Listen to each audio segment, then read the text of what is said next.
But it's a fucking nightmare, man. Those sets and the thing is, the reason why a lot of reality TV doesn't feel that way, and we could have obviously done much better storytelling, and we will when we do future iterations. But the the at its crux, like what people don't see is like to have 1,000 cameras recording, the amount of infrastructure. Like we broke a world record for most camera cables ran, like the most miles of camera cables, and like and the millions of dollars we had to spend on storage and millions of dollars on the control room and the millions upon millions of dollars of hardware to edit it and like having to bring in Adobe to custom change the Adobe software where you could actually have that many multicams. It's like it is the actual infrastructure to actually be able to do that is incredibly, incredibly difficult. And that's why usually what they'll do is they'll be like, all right, here's a 1 hour, like if you're filming a reality show, here's a 1 hour window. They'll send out story producers, they'll put a camera on you, they'll be like, yo, can you say this line? You're kind of our villain. This is what we're looking for. They'll kind of tell you what to say,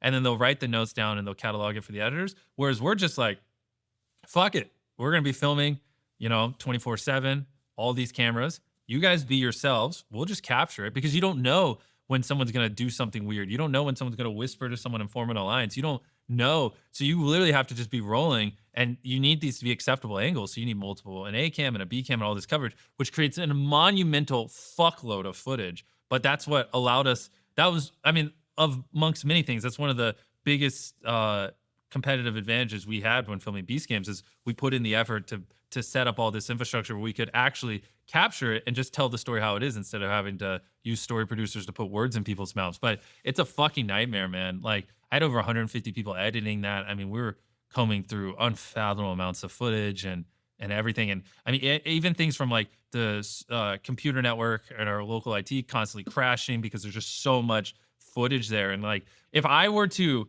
send all the Beast Games footage to just one editor, it would probably be like $300,000 in hard drives. And and if you have 150 editors, it's just impossible. So you spend millions of dollars and you build a central server room, and so we have our own server racks and everything, and then you have them remote in there. But even then, just due to the sheer volume of footage, Adobe and everything was just constantly crashing, and it's like it was a nightmare on the back end. But it's great because that's why we were able to tell what actually happened and why it feels different because we were recording nonstop 24/7.